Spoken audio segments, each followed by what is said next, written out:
Bienvenue dans les enquêtes du Nouveau Détective. Le Nouveau Détective, premier magazine d'enquête sur les grands faits divers, et Engel présente une fan de films d'horreur tue par curiosité, une enquête d'Axel Vigneux.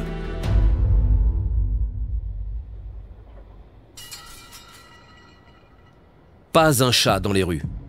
Il est 3 h du matin à Busan, sur la côte sud-coréenne, ce 27 mai 2023.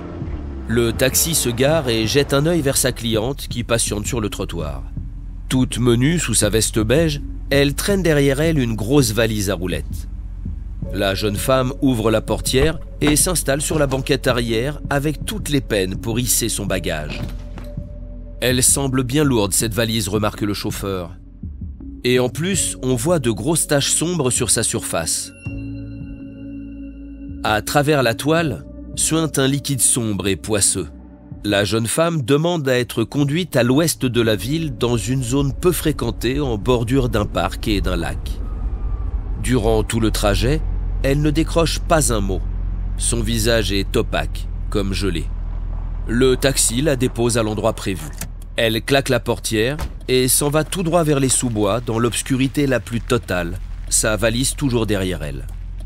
Alors qu'elle disparaît parmi les arbres, le chauffeur saisit son téléphone et compose le numéro d'urgence. Police secteur B, quel est l'objet de votre appel?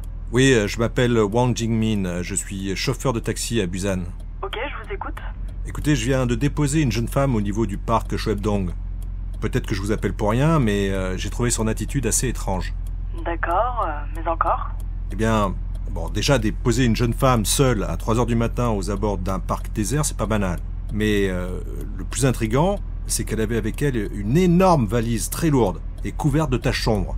Bon, moi je pose pas de questions aux clients, hein, mais franchement, ça m'a fait penser à du sang.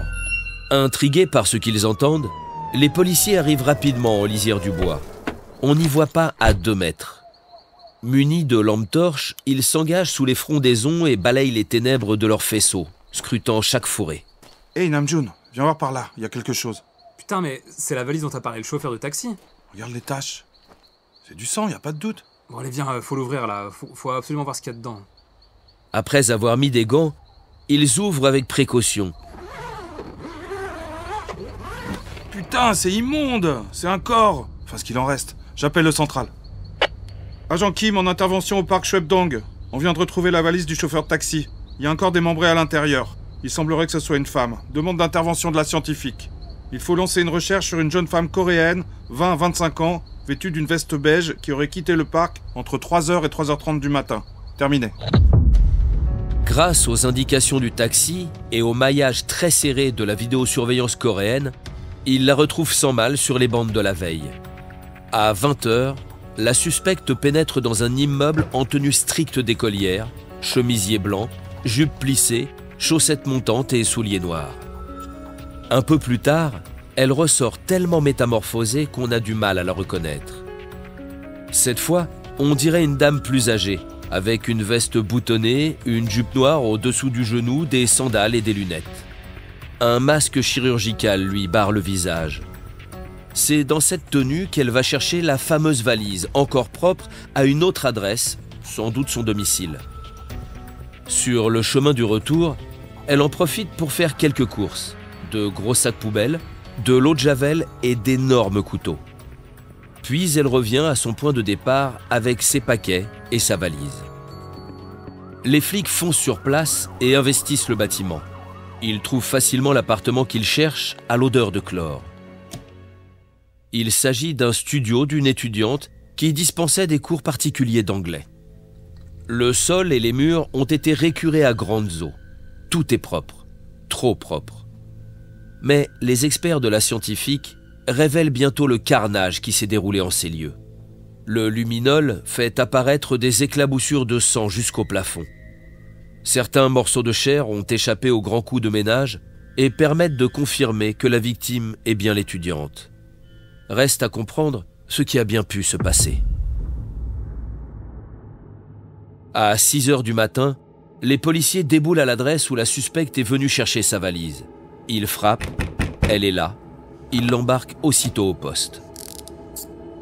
La fille s'appelle Jung Yo-jung. Elle a 23 ans. Antisociale, elle n'a aucun ami et peu de famille. Au chômage depuis 5 ans, elle mène l'existence d'un fantôme solitaire. Elle consacre son temps à regarder des films d'horreur, lire des thrillers et écouter des podcasts sur les tueurs en série. L'histoire que raconte son téléphone portable est effrayante. Parmi ses recherches, comment dissimuler un cadavre ou tuer un membre de sa famille. Interrogée, Jung Yo-jung reconnaît sans mal son crime. Madame Jung, vous venez de reconnaître votre crime. Pouvez-vous nous expliquer ce qui vous a poussé à commettre un tel acte? C'est quelque chose qui est profondément ancré en moi. Ça fait longtemps que je ressentais le besoin viscéral de tuer. Mais pourquoi cette étudiante? Quels étaient vos rapports avec elle? Je ne la connaissais pas plus que ça. La seule chose que je savais d'elle, c'est qu'elle enseignait l'anglais. Et j'ai toujours détesté cette langue.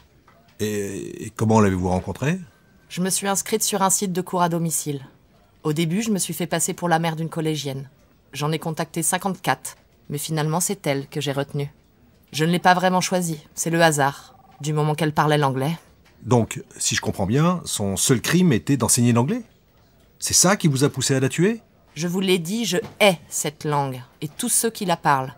Il y a 1 an de cela, j'ai été recalée à un concours de la fonction publique après avoir échoué à l'épreuve d'anglais. Ça m'a rendue folle. Tuer quelqu'un qui aime cette langue, c'était pour moi comme une vengeance. Elle écrit même dans l'un de ses carnets retrouvés par les enquêteurs à son domicile « Je ne pourrais calmer ma colère qu'en tuant ». La voilà donc qui réserve un cours, prétendument pour sa fille, mais le jour convenu, c'est elle-même qui se pointe déguisée en écolière. La professeure lui ouvre et, à peine entrée, Jung Yo-jung se jette sur elle et la poignarde 111 fois. Puis, elle commence sa découpe, prélevant au passage le bout des doigts de la victime en espérant ainsi empêcher son identification. La suite, on la connaît. L'aller-retour chez elle pour aller prendre sa valise, les petites courses au supermarché et le taxi pour aller dans les bois.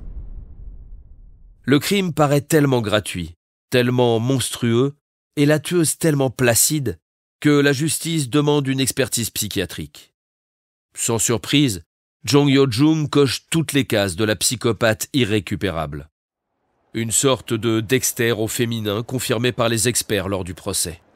Normalement, une personne qui tue quelqu'un panique, mais le comportement de Jung est très inhabituel. Elle n'a montré ni effroi, ni agitation. Lors de son procès, l'accusé a malgré tout fondu en larmes et supplié qu'on lui donne une chance de devenir une nouvelle personne. Peine perdue. Reconnu coupable de meurtre, profanation de cadavres, abandon de cadavres et vol, Jung Yo-jung est condamné à la perpétuité. Pour ne rater aucun épisode, abonnez-vous à notre podcast sur votre plateforme d'écoute et retrouvez tous les mercredis nos enquêtes dans le magazine Le Nouveau Détective. Nos podcasts et nos enquêtes sont également disponibles sur lenouveaudétective.com. Si l'affaire n'a pas encore été jugée ou venait à passer en appel, les protagonistes bénéficient toujours de la présomption d'innocence. Les noms et prénoms de certains personnages sont susceptibles d'avoir été modifiés.